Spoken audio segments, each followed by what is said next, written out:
আমি ডাক্তার কিশোর কুমার ধর, উপজেলা স্বাস্থ্য ও পরিবার পরিকল্পনা কর্মকর্তা, ভৈরব, কিশোরগঞ্জ থেকে বলছি। আমার এই হাসপাতালে দীর্ঘদিন যাবৎ ডাক্তার সংকট চরম আকার ধারণ করেছে। এই হসপিটালে 4 জন মেডিকেল অফিসার কর্মরত আছেন। কারণ মেডিকেল অফিসাররাই হচ্ছে আমাদের এই হসপিটালের প্রাণ। তারাই আউটডোর, ইমার্জেন্সি মোটামুটি সবকিছুই দেখাশোনা করেন। এই হসপিটালে নিয়মিত সিজারও হয়, কিন্তু ডাক্তার সংকটের কারণে আমি সকল কাজ থেকে অসুবিধা বোধ করছি, সকল কার্যক্রম চালাতে পারছি না। আমাদের এখানে আরো ডাক্তার জয়েন করেছেন, কিন্তু ওনারা কাজ করছেন বিভিন্ন জায়গায়। তো এর জন্য দেখা যাচ্ছে নতুন ডাক্তার আসছেও না, কারণ অধিদপ্তর থেকে এটা দেখানো হয় যে আমাদের এখানে প্রচুর ডাক্তার, আসলে ওনারা কিন্তু আমাদের এখানে বেতন ভাতা দিয়ে অন্যত্র কাজ করছে। এটা একটা চরম সমস্যা আমার এখানে। আর এছাড়াও যদি আমি বলে থাকি যে আমার এখানে একটা জেনারেটর আছে, সিজার করার সময় অনেক সময় কারেন্ট থাকে না, বিদ্যুৎ বিভ্রাটের সময় আমরা জেনারেটর চালাতে পারছি না। এর কারণ হচ্ছে এই হসপিটালটি 100 শয্যার হসপিটালে উন্নীত হয়েছে, সেটা শুধুমাত্র অবকাঠামোগত ভাবে। তো এখানে যে জেনারেটরটা, সেটা ঘন্টায় সম্ভবত 8 লিটারের উপরে তেল লাগে, যেটা কোনো প্রকারের এখনো তো 100 শয্যার কোনো প্রশাসনিক অনুমোদন আসে নাই। প্লাস এমনিতেও প্রশাসনিক অনুমোদন আসলেও এর আগেও যে জেনারেটরটা ছিল সেটাও ঘন্টায় 3 থেকে 4 লিটার তেল লাগতো।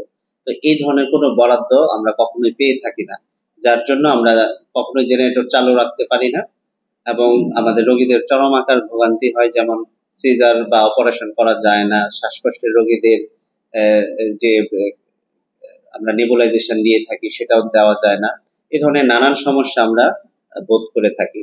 তো এই জেনারেটরের ব্যবস্থাটা আসলে কেন যেন কোনোভাবেই সেটা আমাদের সমাধান হয় না, বা আমাদের সরকারি ভাবেও সেটার কোনো অর্থের যোগান কোথাওই দেওয়া হয় না।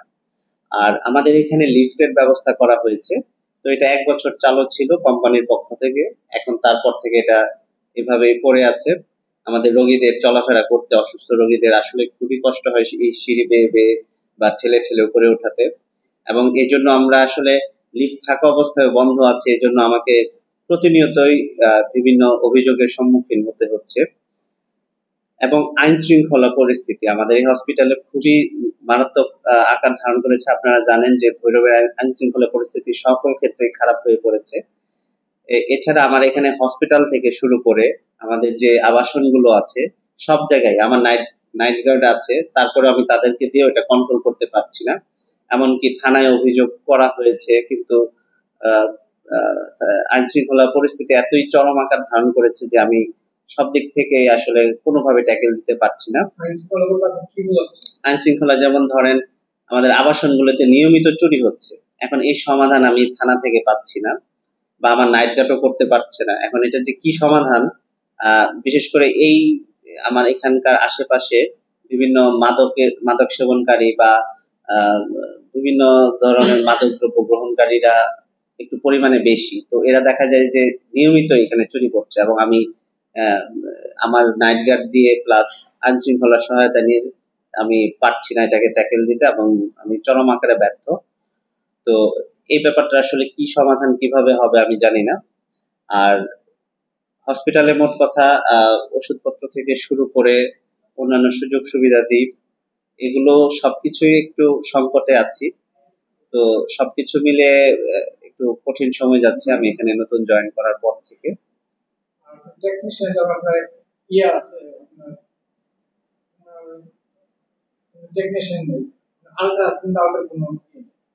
আমাদের এখানে একটি খুব ভালো মানের, উন্নত মানের আলট্রা মেশিনও আছে। তো আসলে আলট্রা তো করতে হয় একজন ডাক্তারকে। আমাদের এখানে আলট্রা করা হয়তো সম্ভব হতো যদি আমরা যথেষ্ট পরিমাণে মেডিকেল অফিসার এখানে কর্মরত থাকতো। তো আমি ইমার্জেন্সি চালাতে পারছি না। মেডিকেল অফিসার যে অল্প মাত্র 4 জন আছে, তাদেরকে দিয়ে ইমার্জেন্সি চালানোটাই কষ্টকর হয়ে যাচ্ছে আমার জন্য।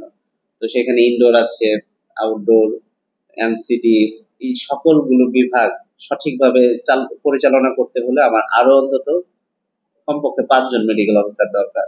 কিন্তু মেডিকেল অফিসার নতুন পোস্টিংও করানো যাচ্ছে না, বা কেউ আসতেও পারছে না, কারণ এখানে জয়েন করে ডাক্তাররা অন্যত্র কাজ করছে অ্যাটাচমেন্টে। তো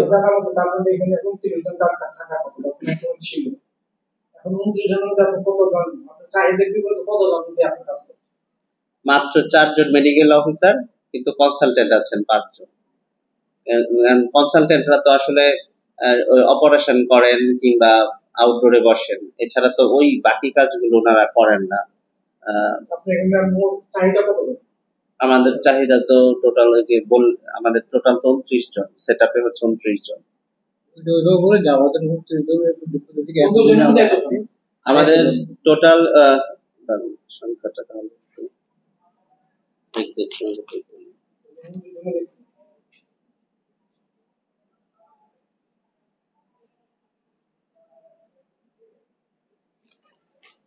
আমাদের এখানে টোটাল 29 জনের পোস্টিং হওয়ার কথা। এর মধ্যে আমাদের এখানে 4 জন মাত্র মেডিকেল অফিসার কর্মরত আছে, আর কনসালটেন্ট আছেন 6 জন।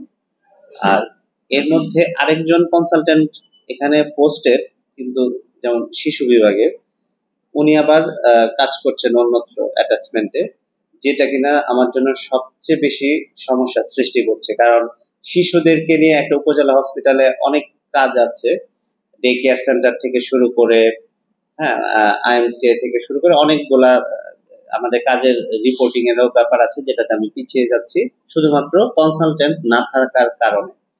তো কনসালটেন্ট এখানে অ্যাকচুয়ালি পোস্টেড, কিন্তু কাজ করছেন উনি অন্যত্র, যেটা কিনা নতুন কেউ আসতেও পারছে না, আবার উনি ওইখানে নেই। এটা আমার জন্য খুব বড় একটা সমস্যা।